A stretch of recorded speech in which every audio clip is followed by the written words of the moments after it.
여러분, 오늘 이야기는 좀 충격적일 수 있습니다. 우리가 태어나서 지금까지, 아니 부모님 세대부터 지금까지 당연하게 내왔던 통신비, SK텔레콤, KT, LGU+, 이 세 회사에게 우리는 30년이 넘는 세월 동안 매달 꼬박꼬박 5만원, 10만원씩 바쳐왔습니다. 선택권이 있었냐고요? 사실상 없었습니다. 어느 통신사로 옮기든 요금제는 비슷하고 구조는 똑같았으니까요. 그런데 2025년 12월 4일 이 철옹성 같던 구조에 균열이 생겼습니다. 일론 머스크의 스타링크가 한국에 공식 상륙한 겁니다. 하늘만 보이면 전국 어디서든 인터넷이 터지는 위성 인터넷 서비스. 이게 왜 그렇게 대단하냐고요? 단순히 새로운 통신사가 하나 더 생긴 게 아닙니다. 이건 게임의 룰 자체가 바뀌는 겁니다. 비유를 하나 들어볼게요.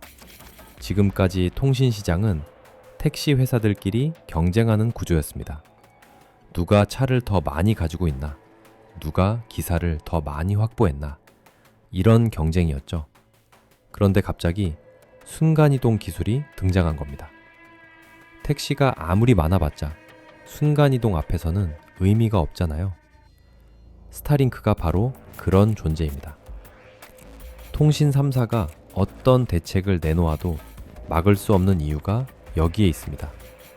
스타링크는 경쟁자가 아니라 기지국이라는 물리적 개념 자체를 소멸시키는 기술이기 때문입니다. 땅 위에 기지국을 세워서 통행세를 받던 30년 독점의 시대가 저물고 하늘에서 위성이 직접 신호를 쏘는 시대가 열린 겁니다. 모모의 21세기 경제학. 오늘은 이 거대한 전환점에 대해 깊이 있게 파헤쳐 보겠습니다. 자, 그럼 본격적으로 들어가기 전에 먼저 이 질문을 던져볼게요. 통신 3사는 대체 어떻게 30년 동안 이 시장을 지배할 수 있었을까요? 많은 분들이 기술력이라고 생각하실 겁니다.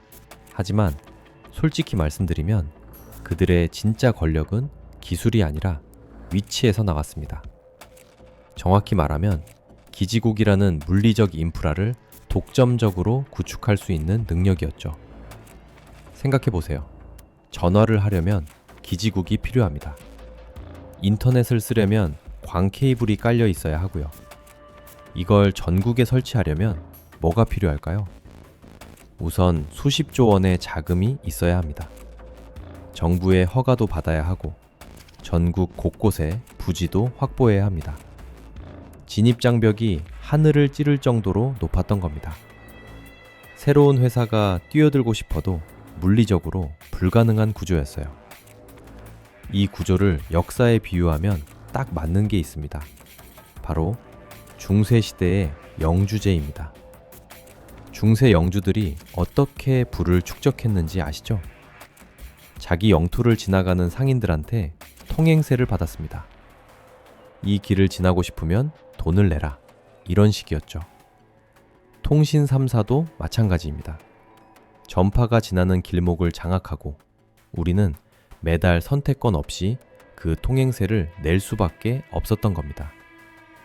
물론 번호 이동제도 있고 통신사를 바꿀 자유도 있었습니다. 하지만 어디로 가든 결국 같은 구조였어요.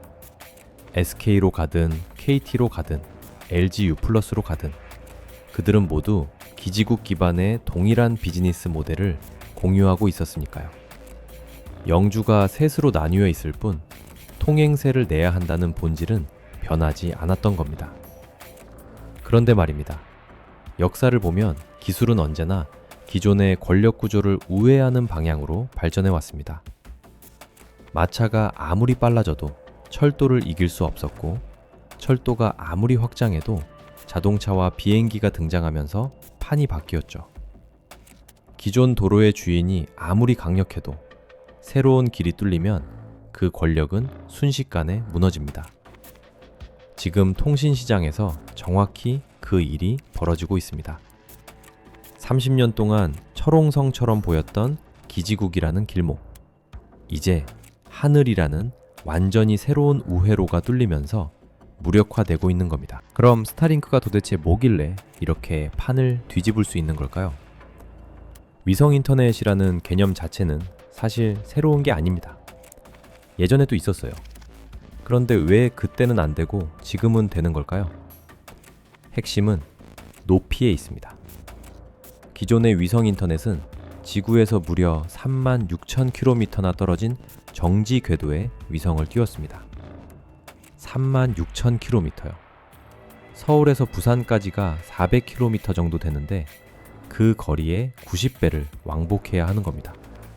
당연히 신호가 오가는데 시간이 오래 걸렸죠. 지연 시간이 0.5초에서 1초.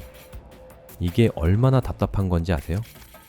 영상통화를 하면 상대방이 말을 끝내고 1초 뒤에 들리고 내가 대답하면 또 1초 뒤에 전달됩니다.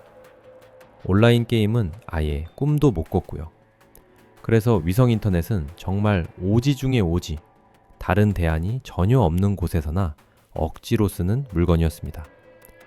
스타링크는 이 공식을 완전히 뒤집었습니다. 고도를 36,000km에서 550km로 확 낮춘 겁니다. 저궤도 위성이라고 부르는 이유가 여기에 있어요. 거리가 65분의 1로 줄어드니까 지연 시간도 확 줄어들었습니다. 20ml초에서 40ml초 수준.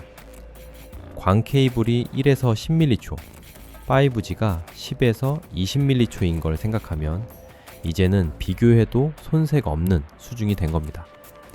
영상통화 당연히 됩니다. 온라인 게임 충분히 가능합니다. 그런데 여기서 끝이 아닙니다. 낮은 궤도에 위성을 띄우면 한 가지 문제가 생겨요. 정지 궤도 위성은 말 그대로 지구랑 같이 돌기 때문에 하나만 띄워도 한 지역을 계속 커버할 수 있거든요. 하지만 저궤도 위성은 빠르게 지구를 돌기 때문에 금방 지나가 버립니다. 그래서 어떻게 했느냐? 위성을 엄청나게 많이 쏘아 올린 겁니다. 현재 스타링크 위성은 6,000개 이상이 궤도에 올라가 있습니다. 그리고 최종 목표는 42,000개입니다. 42,000개의 위성이 지구를 촘촘히 감싸는 거예요. 이 위성들은 서로 레이저 광학 통신으로 연결되어 데이터를 주고받습니다. 이걸 메시 네트워크라고 부릅니다. 그물망처럼 얽혀서 어느 한 곳이 막혀도 다른 경로로 데이터가 흘러가는 구조죠. 이게 완성되면 하늘에 거대한 기지국망이 떠있는 셈입니다. 땅 위에 기지국 수십만 개를 깔아야 가능했던 일을 하늘에서 해결해버리는 겁니다. 그리고 여기서 통신 3사에게 진짜 무서운 역설이 등장합니다. 그동안 최대의 강점이었던 기지국 인프라가 이제는 오히려 짐이 되기 시작한다는 겁니다. 다음 단계에서 이 부분을 자세히 말씀드릴게요. 자, 방금 제가 통신 3사의 기지국 인프라가 이제 짐이 된다고 말씀드렸죠? 이게 무슨 뜻인지 구체적으로 설명해 드릴게요. 통신 3사가 전국에 깔아놓은 기지국이 몇 개인지 아세요? 수십만 개입니다. 이걸 유지하려면 매년 조 단위의 비용이 들어갑니다. 부지 임대료, 장비 교체비, 관리 인건비, 이게 전부 고정 비용이에요. 가입자가 줄어든다고 해서 사라지는 비용이 아니란 말입니다. 기지국은 그대로 서 있고 전기는 계속 들어가고 관리는 해야 하니까요. 예전에는 이게 진입장벽이자 최대의 무기였습니다. 누가 감히 이만한 인프라를 구축하겠어? 그런데 지금은 정반대가 됐어요. 스타링크는 재사용 로켓 기술로 발사 비용을 혁신적으로 낮췄고 위성이 늘어날수록 단가가 떨어지는 규모의 경제를 실현하고 있습니다. 반면 통신 3사는 가입자가 빠져나갈수록 기지국 유지비 부담이 더 무거워지는 구조인 거죠. 자산이 부채로 바뀌는 순간입니다. 게다가 스타링크에게는 통신 3사가 절대 흉내낼 수 없는 무기가 하나 더 있습니다. 바로 다이렉트 투 셀 기술입니다. 지금 스타링크를 쓰려면 별도의 안테나, 그러니까 스타링크 키트라는 접시 모양 장비를 설치해야 합니다. 그런데 다이렉트 투 셀은 그런 거 필요 없어요. 우리가 지금 들고 있는 이 스마트폰이 위성과 직접 연결됩니다. 이미 이 기술을 탑재한 위성이 수백 기나 발사됐고 문자 서비스는 시작됐습니다. 앞으로 음성 통화와 데이터 통신까지 확장될 예정이에요. 이게 상용화되면 어떤 일이 벌어지는지 상상이 되시나요? 통신사 대리점에 갈 필요가 없어집니다. 유심 살 필요도 없어요. 그냥 스타링크 앱 깔고 결제하면 끝입니다. 통신사라는 중간 단계 자체가 사라지는 겁니다. 로밍도 마찬가지예요. 지금은 해외 나가면 하루에 10,000원, 20,000원씩 로밍비 내잖아요. 통신사 입장에서 로밍은 정말 꿀같은 수익원이었습니다. 별로 하는 것도 없는데 돈이 들어오니까요. 그런데 위성은 국경을 구분하지 않습니다. 스타링크 가입자는 한국에 있든 미국에 있든 유럽에 있든 그냥 똑같이 쓰면 됩니다. 추가 요금 없이요. 로밍 마진이 통째로 사라지는 겁니다.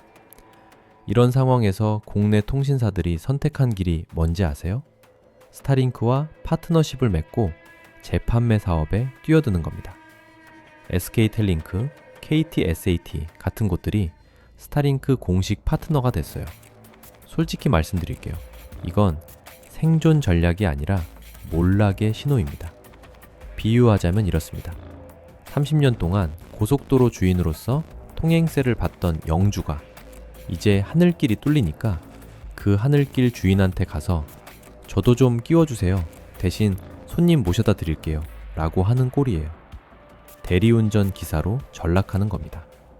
가격 결정권은 스타링크가 쥐고 통신 3사는 마진 압박에 시달리는 하청 업체 신세가 될 가능성이 높습니다.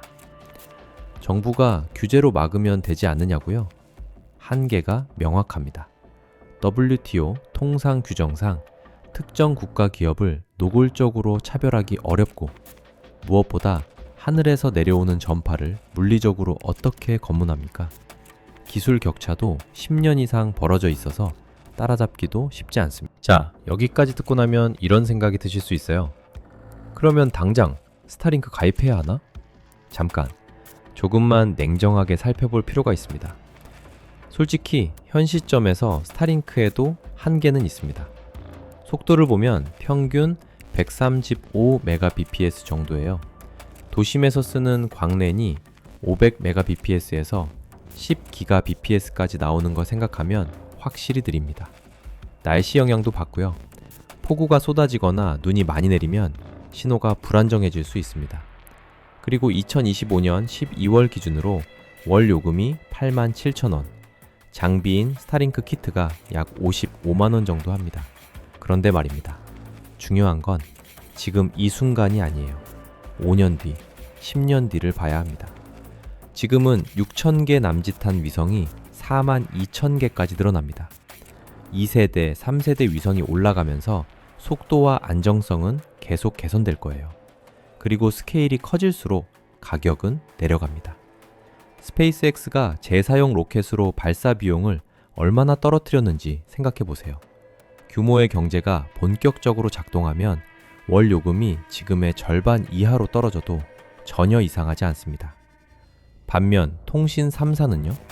가입자가 줄어들수록 기지국 유지비 부담은 더 커집니다. 요금을 내리고 싶어도 내릴 수가 없는 구조예요. 시간이 갈수록 경쟁력 격차는 벌어질 수밖에 없습니다.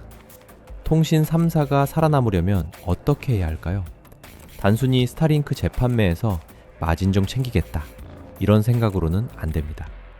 근본적으로 사업 구조를 바꿔야 해요. 지금 일부 통신사들이 시도하는 게 대리점을 단순한 휴대폰 판매점이 아니라 서비스 허브로 재정의하는 겁니다. 데이터 이전, 보안 상담, AI 설정 지원 같은 고부가가치 서비스를 제공하겠다는 거죠. 방향은 맞습니다. 하지만 핵심은 하나예요. 더 이상 약정이라는 족쇄로 고객을 가두는 시대는 끝났다는 걸 인정해야 합니다. 가두는 산업이 아니라 선택받는 서비스로 전환해야 생존할 수 있습니다. 역사는 우리에게 분명한 교훈을 줍니다. 자동차가 등장했을 때 마부들의 일자리는 사라졌습니다. 아무리 마차 기술을 개선해도, 아무리 말을 잘 길러도 자동차라는 새로운 패러다임 앞에서는 의미가 없었죠. 기지국 시대가 끝나고 위성 시대가 오는 것도 마찬가지입니다. 거스를 수 없는 기술적 흐름이에요. 중요한 건 이 변화를 막으려고 발버둥 치는 게 아닙니다. 어떻게 연착륙할 것인가, 이 전환기에 어떤 기회를 잡을 것인가를 고민해야 합니다. 마차 시대의 환상은 버려야 합니다. 하늘에서 새로운 시대가 열리고 있습니다. 지금까지 모모의 21세기 경제학이었습니다. 다음 영상에서 또 만나요.